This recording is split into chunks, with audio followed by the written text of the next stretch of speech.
Então, página 120, questão 6, ela fala o seguinte: um produtor de cinema fez um documentário sobre os mistérios da natureza, composto por 60 curta-metragens, são 70 filmes pequenos, de 8 minutos cada um. Então, olhem bem, 60 filminhos de 8 minutos cada um. Se ele resolvesse utilizar curtas-metragens com duração de 3 minutos, quantas curta-metragens ele podia fazer, então? Parem bem, ele fez 60 que duraram 8 minutos cada um. Quanto tempo ele tem de gravação guardado? O que fazer? 60 vezes 8. Então, ele tem guardado 480 minutos de gravação. Só que continua falando. Mas se, de repente, ao invés de usar 8 minutos, ele usasse apenas 3 minutos para cada gravação que ele fizesse, quantos filmes, quantas curta-metragens ele iria fazer? Bom, se ele tem 480 minutos gravados já, e se eu quero gravar agora em vídeos de 3 minutos, o que fazer? Basta dividir 480 por 3. 480 por 3 é igual a 160. Ou seja, ele vai gravar, então, 160 curta-metragens de 3 minutos. Então, observe o que eu fiz. Eu achei o total de gravação que ele tinha feito, depois dividi o total pela nova gravação que ele quer fazer. Terminamos. Observe que é bem pequeno e bem curto essas questões.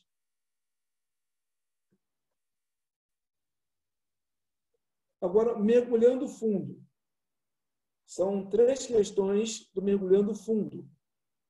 A primeira delas fala o seguinte: Tertulino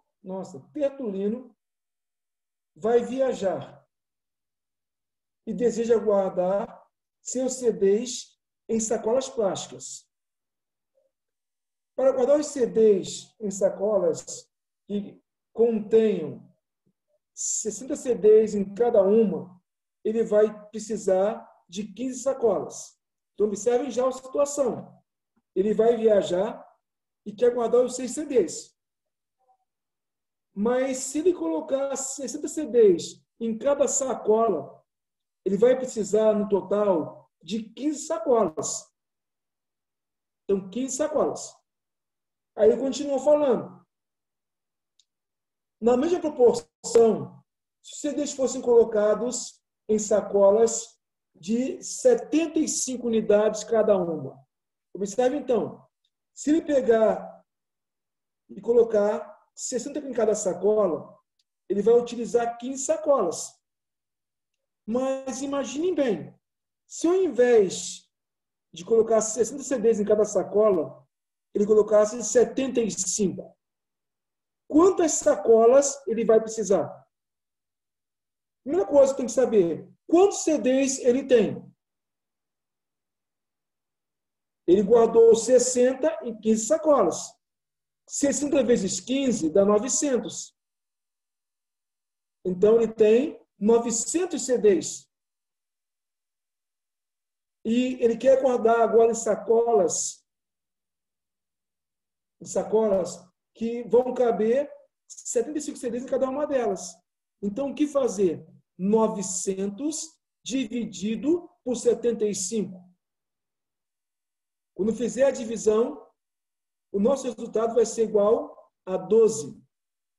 Ou seja, ele vai precisar, então, de 12 sacolas que contenham 75 unidades em cada uma. Opção correta, a letra C. Então, podem ver que é bem simples. Questão 2, mergulhando fundo. Os alunos de uma turma do ensino médio indagaram a sua professora, quer dizer, perguntaram à sua professora sobre a idade de sua filha mais velha.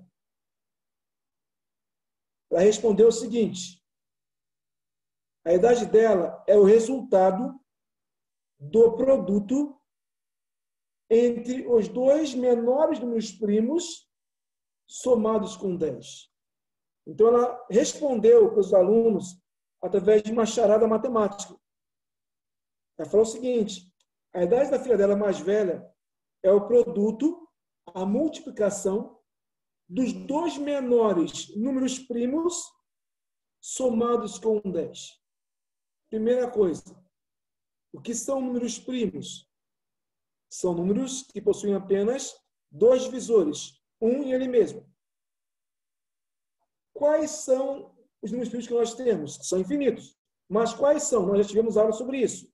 2, 3, 5, 7, 11, 13, 17, 19, 23, 29, 31 e assim vai. Vocês têm no seu material essa relação.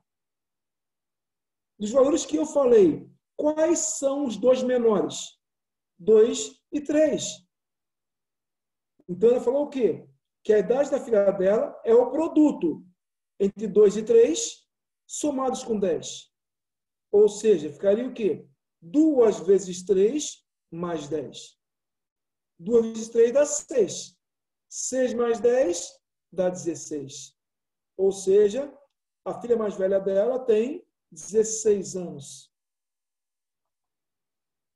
E a última questão, o último probleminha, fala o seguinte: um vestido e um par de brincos custam juntos R$220. O mesmo vestido com a bermuda custa R$300. Olha bem, um vestido e um par de brincos custam R$220. Agora, um vestido e uma bermuda custam R$300. Só que ele fala o quê? Uma bermuda, ela é igual, o valor dela, digamos assim, o valor dela é igual ao valor de 2 pares de brinco. Então, o que fazer? Como eu sei que a bermuda e um par de brinco é 220, e também sei que o vestido e a bermuda juntos são 300. Então, o que eu vou fazer? 300 menos 220, que é igual a 80. Por que isso? Porque eu sei que uma bermuda ela vale 2 pares de brinco. Então, 80. Isso quer dizer o quê? Como eu sei que uma bermuda custa 2 pares de brinco, quando eu faço a diferença de 300 menos 220, eu acho 80. Isso quer dizer o quê? Que cada brinco custa R$80. Ninguém caro, hein? Mas tudo bem, né? Fazer o quê? E também sabemos que um vestido e um par de brincos custam 220. Então, 220 menos 80 é 140. Então, o vestido então custa R$140. E a bermuda? Como a bermuda custa 2 pares de brinco, o valor de 2 pares de brinco, e cada par de brinco é R$80, o que fazer? 2 vezes 80, 160. Então, um par de brincos, R$80. Um vestido, R$140. Uma bermuda, R$160. Quanto vai custar, então, uma bermuda, um par de brincos e o vestido? 80 mais 160 mais 140. Vai custar um total de R$380. Ou seja, resposta aí, letra A.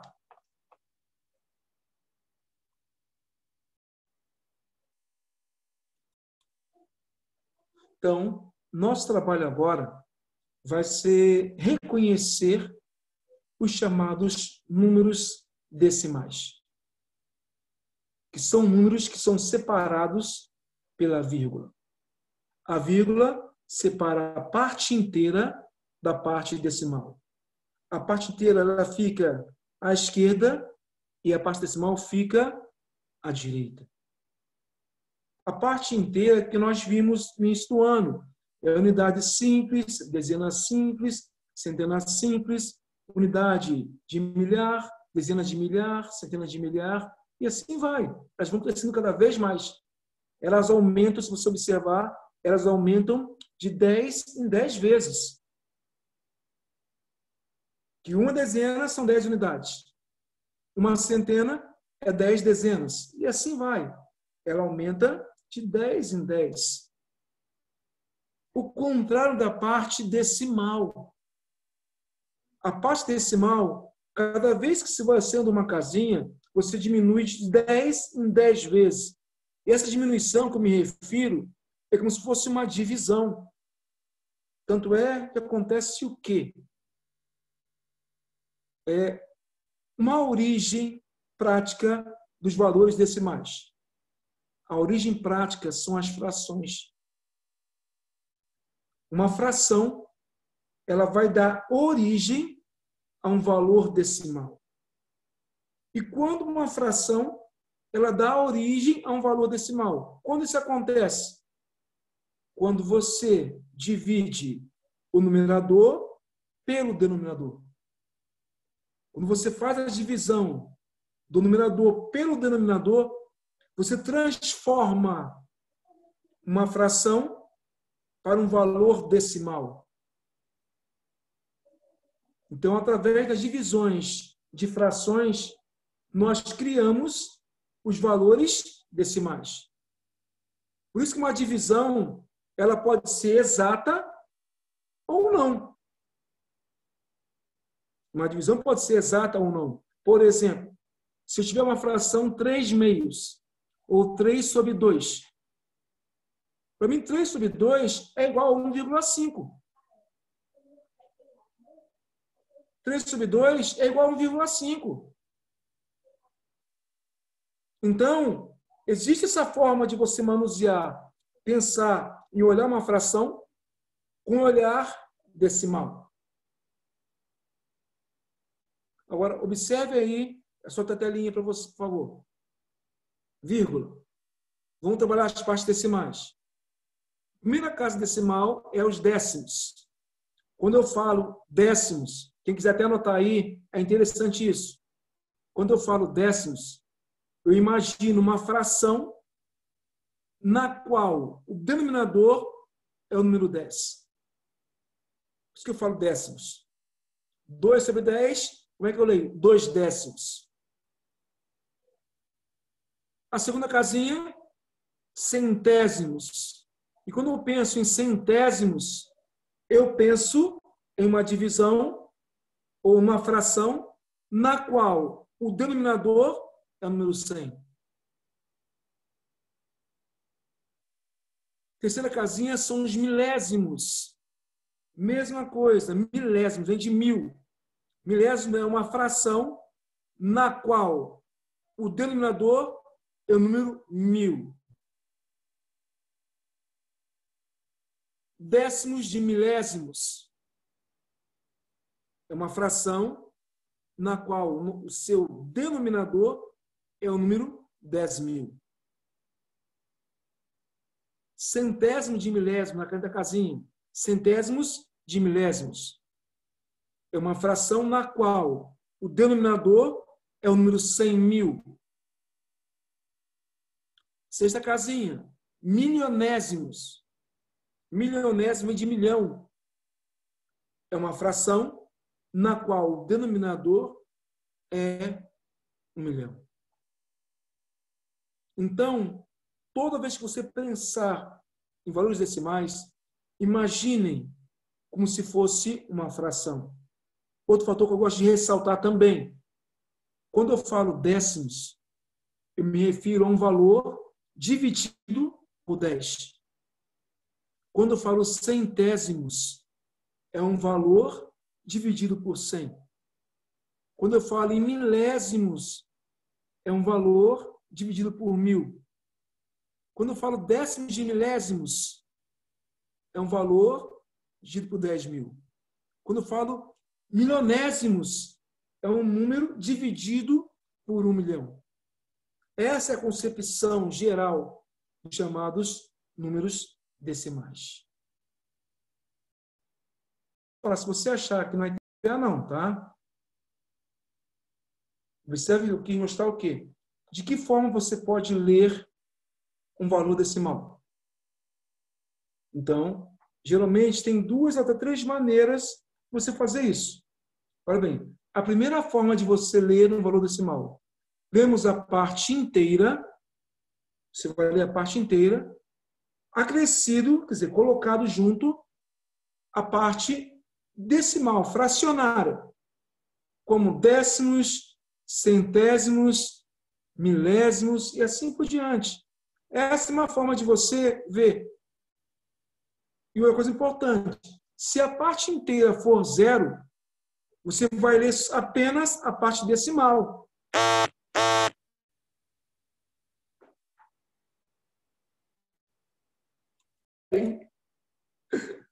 Então, por exemplo, olha lá, 0,6. Como é que eu leio? Começou com 0, então 0 precisa você ler. Apenas 6 décimos. 23,4. Como é que você vai ler? 23 inteiros e 4 décimos. 8,73. Como é que eu vou ler? 8 inteiros e 73 centésimos. Que tem 2 casinhas na parte decimal. Último exemplo aí. 5,285. 5 inteiros e 289 milésimos, que são 3 casinhas na parte decimal. Então, uma das formas de você ler uma fração é isso. É ler a parte inteira e a parte decimal. Parte inteira e a parte decimal. A segunda forma, lemos o número como se ele não tivesse vírgula, depois colocar a palavra décimos, se tiver casas decimais. Então, sempre sem pensar na vírgula. Por exemplo, 0,6 continua sendo 6 décimos. 23,4 é como se você não tivesse a vírgula. 234 décimos. Por que eu fechei com décimos? Porque tem uma casinha na parte decimal. Olha o próximo agora. 8,73. 873 centésimos. Que estão 2 casinhas na parte decimal. Outro exemplo. 5,289. 5.289 milésimos. Então, uma outra forma de você ler é você olhar para o número sem pensar na vírgula. Você vai só completar a quantidade de casas na parte decimal. Se é uma casa, eu coloco décimos. São 2 casas, centésimos. Se forem 3 casas, milésimos. E assim vai. E a terceira forma, que é uma forma também muito comum das pessoas lerem. Por exemplo, 23,4. Ela escreve 23,4. Ela escreve a vírgula. 8,73. O que ela faz? Escreve 8,73. Então, essas 3 formas são formas utilizadas para que você consiga ler um valor decimal. Tá? Eu sei que parece grande, mas eu quis trazer essa informação para que você saiba que, às vezes, você pode pensar, escutar alguém falando, você pensar que está errado e ele está certo também. Então, não tem só uma maneira de você escrever, de você representar um valor decimal. Ok?